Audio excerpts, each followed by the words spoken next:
फरे एगी पुंसीदी असी फाउतनी आई हरावी आई अल्लाह का फंगनरुरनी मांगोंदा हाइगनी आई करंब इराल याउखिबगे सबरमती तुरेल तोरबांदा पुंसी की अरोइब तांकक्ता मसागी वीडियो मसाना लौजरगा हाइरमखिबनी आयशाना पुंसी की खोंचत्ता अवाबा कया लांथेंगनख्रबी मवा मपुरोइबना नुंगसी खिद्रबी आयशाना चिनबांदा मोमोन मिनोक की ममी तहल्लगा थमोइदा पोखाइख्रबा नुंगाइतबगी मईगी चिंग अदुगी ममी तहल्लगा खंगहल्लमकी मालेमदा उपाय लेजद्रबी आइगी पुंसी की फिरेप असुमना लौखिबा नत्तना लंबी अतै लेते आइदी इंथोकपीरबीनी आइदी यामना थीना ओतपीरबीनी आइगिनी खल्लुबा कनादुना आइबु कैसु ओइना लौबीद्रे आइना नुंसीजरुबा मादी आइगी येकनबो ओइरमले अदुना इतिन खरगे ngasiदी सबरमती तुरेल नंगी इरोल नुंगदा tinkhrasanu आइगी hakchang नंगी ichelga लोइनना मियोय कयागी मिटलुदा पिरांग सिंथानख्रबा थौदोक अमगी वारीनी गुजरात की अहमदाबाद पोखिबी आयशा हौखिबा फेब्रुवारी की तांग 15 की नुंगथिलदा मसागी वीडियो अमा मसाना लौजरगा मयामदा हाइरमकी आइना चतख्रबा तुंगदा मयाम आइगिदमक यामना ngangnabiganu आइदी नुंगसितकुमना पाइनिंगी अमसुंग इचेल सिगी इसिंगदा तिनिंगी वायरल ओरख्रबा वीडियो असि अहानबदा महाकना मागी मवा आरिफता पीखिरमनी अदुगी मतुंग ममा मपागा फोनदा मतम सांगना वांगांगनकी अमसुंग कायना थंगदा सबरमतीगी इसिंगदा चोंगतकी थौदोक अदुबु मनाक्ता लैबा मियोय खरना उहौबदगी पुलिसता फोन तौवी पुलिस यामना यांगना लाखी फायर ब्रिगेड की कांगलुपसु लाखी आयशा बु लौखतले अदुबु अहिंगबा आयशा नते असीबा आयशा की हकचांगनी मागी अरोइब डिसीजन अमदी अरोइब वहाई खरसिना मियामबु कभल्ली मागी चिरबिदायदा मियामना तेंगथारी करिगिदमक आयशाना अदुक साथीब डिसीजन लौखिबगे आयशा कनानु आयशा गुजरात पोखिबी लाइरिक हईबी नुपी अमनी महाक मकोइगी मरी मता थोकपा इमुंग अमगी नुपा आरिफ खान दल होंगे आरिफ खान अमदी आयशा पिकलिंगैदगी सखगनै अमगी फिबम अमना खंगना चावरक्लबा मखोयनी नुंगसिनकी अमसुंग आरिफना मैरिज की proposal थमकी Arif Khan BCom pass तौरबा पाखंगनी मरी मता ओइबग लोइनना लाइरिक हाइफेट हाइरबा पाखंग अमनी लोइनना मखोय अनि यानजबदु उरगा मसिदगी हेन फबा लैत्रे खन्ना सिन्नकी आयशागी इमुंगना माबु आरिफ की खुत्ता अदुबु मखोयना उहौदे आरिफ अमदी मागी इमुंग मनुंगी थनुंगदा चेनबा हुअदो आयशाबु पुदुना चतकी राजस्थानदा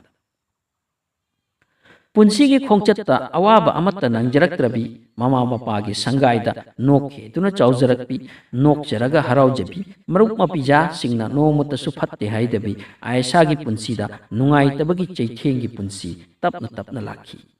आरिफ अमदी मागी ममा मपाना मेंटल टॉर्चर तौबा होरखी अउन पोत के नमगादा मतांगसिदा अउन पोत हाइरगा उतेक वातेकना चनबा सिनते सेनगी अपाम्बनी असुमना मरक मरक डिमांड कन्न तौसिलखी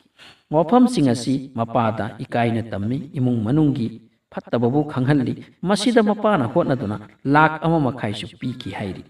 मदुना सुपेनबा लैते डिमांड लेपलमदे आयशाना सिदोख्रब तुंगदा ममा मपागी वफमदगी खंगबा ngamni सेन पुरक्ति हाइदुना नुमित हुमनी चाक पिजखिदे अमसुंग मयुमदा चतख्रो हाइना इंथोकी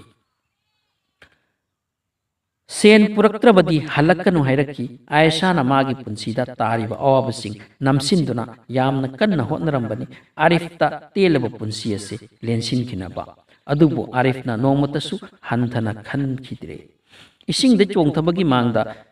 मिनिट 53 मुक आरिफ का वारी सानकी हाइरी अमसुंग मागी मरालसिंग अमुक्तंग हाइबियु निजखी अदुबु आरिफ की हु चेलबा मिनुंगसी खंगदबा थमोइदा नुंगसी इरिक चेनबा वाहै अमत्ता यावरखिदबना आयशाना खोंगफम अदु लेपखिबनी अमसुंग थवाई कतकी इसिंगदे चोंगथद्रिङै मांगदा मपाब लियाकत अली अमदी ममागसु फोन दवारी सानरमी महा ममा मपाना कुरान की कसम अमदी मागी मिंग फजबबु निंगसिंगलगा अरानबु खोंगफमतदी चतकनु हाइना कयारक हन्ना हाइजखी अदुबु मियोइबुगी थमोइगी मैचाकना हेंजिनख्रबदा करी तौनी तौरोय काउखिबोय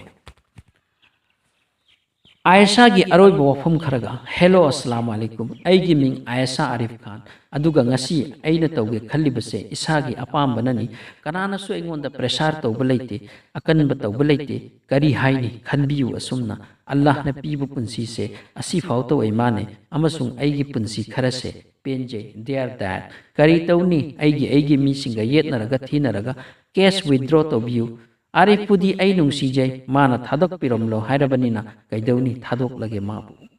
आयशा की वहाई सिंह असिना अउबा अताब सिंहबु कपहल्ली मागे मतिक चाब जजमेंट की दमक मयामना लाउनबीरी ngasidi आरिफ खान बु एरेस्टी तौख्रे राजस्थान पुलिस ना अमसुंग अहमदाबाद पुलिस ते सिनखरे